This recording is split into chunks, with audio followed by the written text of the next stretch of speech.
Hello everyone, welcome. This is Neon. Welcome to Impromptu English with Neon.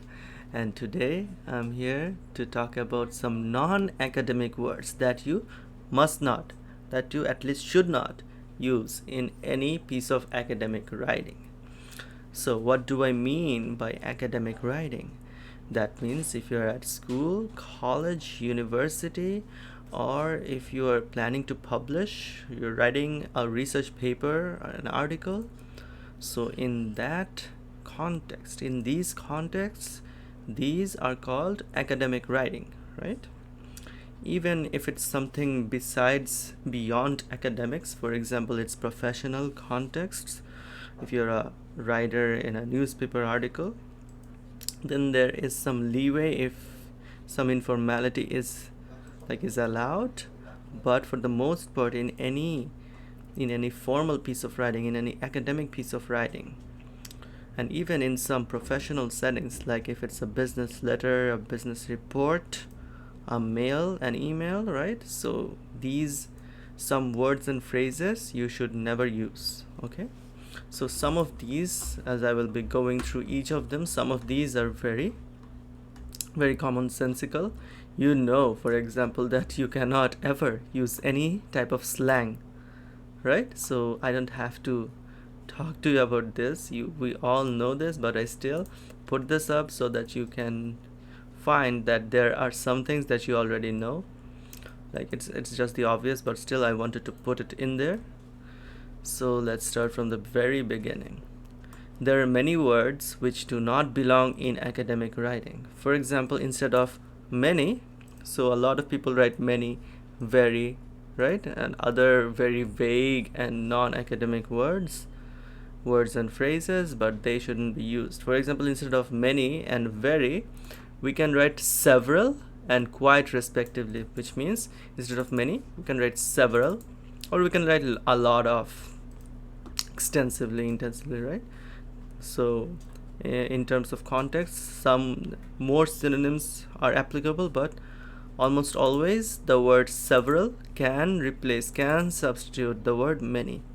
And also very, it's a very like what a common word that is, right? It's a very common word. Very is a very common word, but it is not an academically sound word.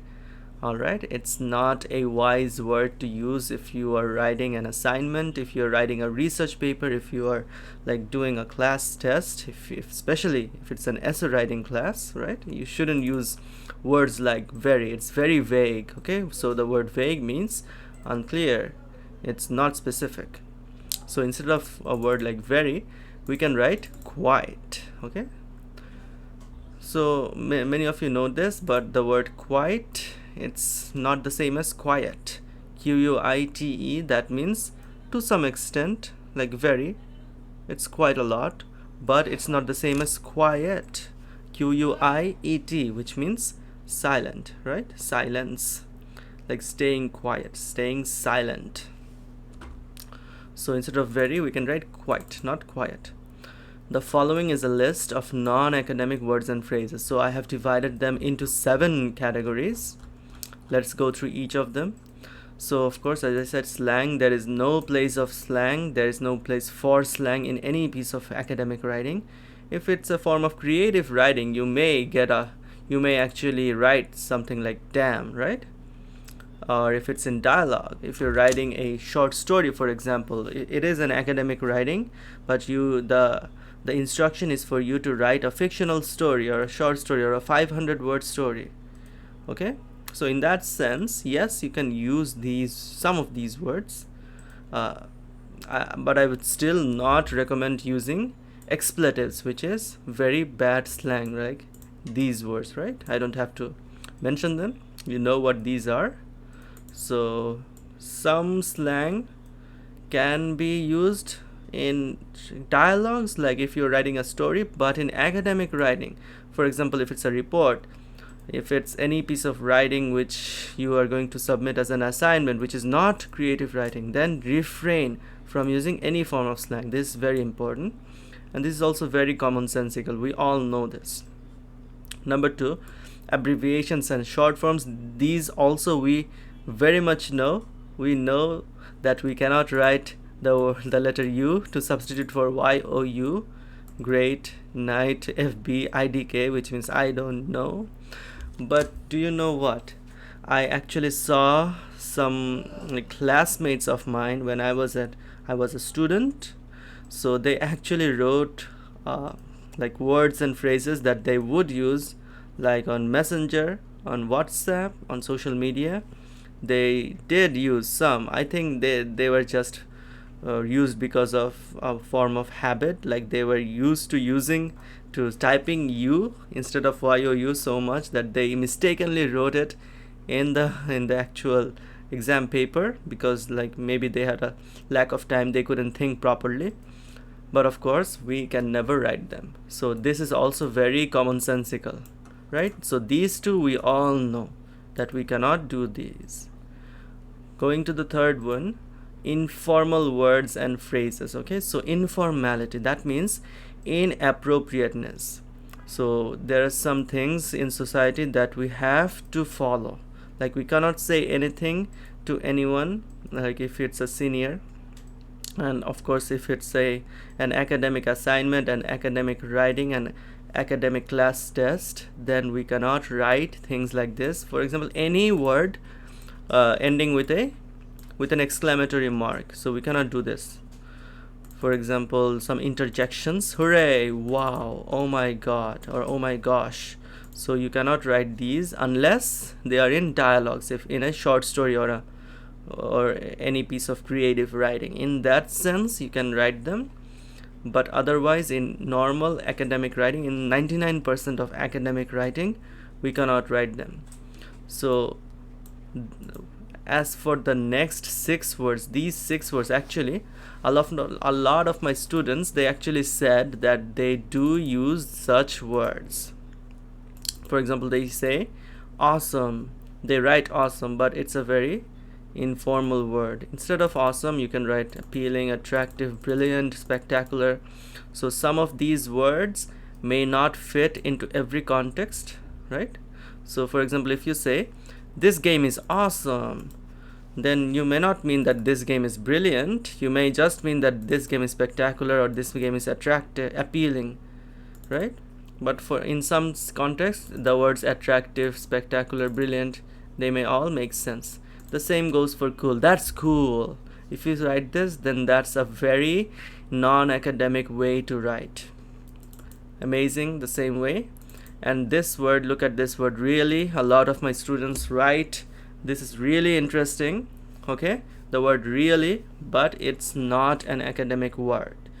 You can substitute the word really by writing in fact. This is a really interesting thing. For example, this is quite an interesting aspect, because the word thing is also very informal, so, and it's also very vague, and I will touch on that. So really can be substituted with in fact or in actuality, beyond doubt, quite, or completely. And the word actually, it can also be substituted by in fact, in actuality, and beyond doubt. So if you notice this, the word actually cannot be substituted by quite and completely, because really has another meaning, which is, for example, it is really interesting, it is quite interesting, it is completely interesting. But we cannot say it is actually interesting. That word actually and really, they are not always the same. The word actually has some meanings that are the same as really, but the word really has some meanings which do not carry forward in the word actually.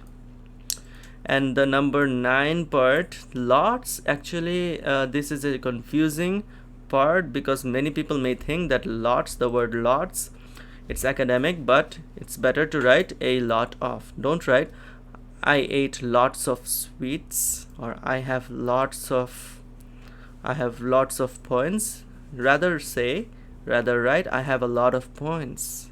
Not lots, but a lot of. So instead of lots of, write a lot of. And number 4, we shouldn't use any contractions. I will not be going through each of them, but just know that words like can't, won't, don't, Don't do this. Simply write cannot, will not, do not, okay, is not, are not. So these are also non-academic. Do not contract words. Do not give an apostrophe, give a contraction marker, and then like shorten the words. Number 5, personal pronouns. So that actually is connected with number 6, which is personal opinion. So you need to understand that in an academic essay, in an academic piece of writing, in an academic paragraph even, we are not instructed, students are not instructed to talk about their own opinions, right? So do not write from your own opinion. Write factual, logical matters, okay? Do not bring in your own opinion. So that goes for number 6. So what if, so we understand this, that we cannot use our own opinions in academic writing, but can we also not use personal pronouns? For example, if I say I like this, can you write I like this game? For example, if it's a paragraph about football, can you say that I like football? No, you cannot say that, because it's an academic essay, it's an academic paragraph. You can say that football is popular, or some people like football, or there are a lot of people in the world, or there are millions of people, even there are billions of people in the world. You can make the argument that like football, but you cannot say by using the personal pronoun. So number 7, and this is very important, vague terms. Very. So you saw the thumbnail probably. This is one of the, like, this is the actual reason why I made this video, why I made this lecture. So very, a lot of people write very, a lot of people like many, much, good, bad, thing, easy, hard, but these are so informal. So do not write them, they are very vague. Rather write quite, many instead of many, write several or quite a lot, much, quite a lot, good instead of good. You can write positives, right, or advantageous, if that makes sense in the context. Instead of bad, write negative. So if I give an example, if you write this, or you can say online education has some bad sides, does that sound good?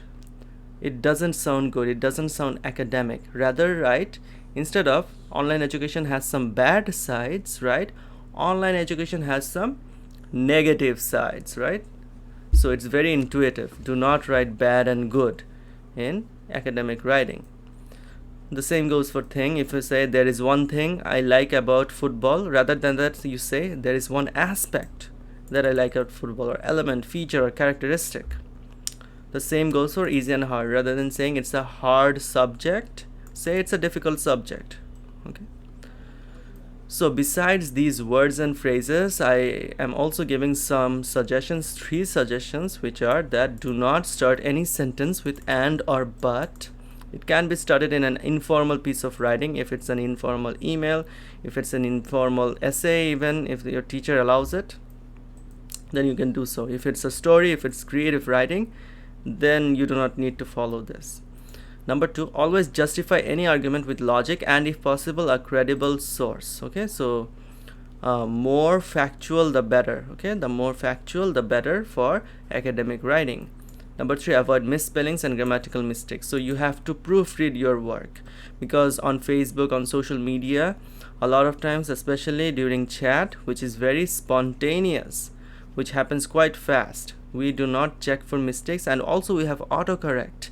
But in any piece of academic writing, if we have any grammatical issues, then it really looks bad. Okay, so I'd like to end the video by looking at a very short example. Look at this. Let us now see a piece of writing which has a lot of non-academic words and phrases. It's a very small excerpt. I wanted to make this video short. Let's read. There are actually lots of good things about this exercise. It's easy, it isolates your biceps, and it's not very risky at all. I'm talking about concentration, girls. That's it. So let's look at the informal. Let's look at the non-academic words and phrases. The words like actually, lots of, good, things. I have highlighted them in different colors so that it's very easy for you to follow. So it's a contraction. It is not academic. Your, it shouldn't be in the second person, right? So let's see how we can correct this. Instead of actually, we can write in fact. There are in fact, instead of lots of, a lot of good, positive things, aspects. There are in fact a lot of positive aspects about this exercise. Instead of it is it is easy. It isolates one's biceps, not your but one's, or you can write someone's. Okay, and instead of and, you can write also, you can write moreover, furthermore, in addition, additionally. You can write a lot of transitions. It's not very risky at all. It is not quite risky at all. And the last sentence, look at this. I'm talking about concentration curls. How can you write it so that it's not in the first person? You can just like rephrase it like this. Very simply, this exercise is called concentration curls. So that's it. So I will not be going through I will not be giving a summary because you can very easily rewind the video. So I hope you enjoyed. I hope you stay with me on my journey to become more fluent in English.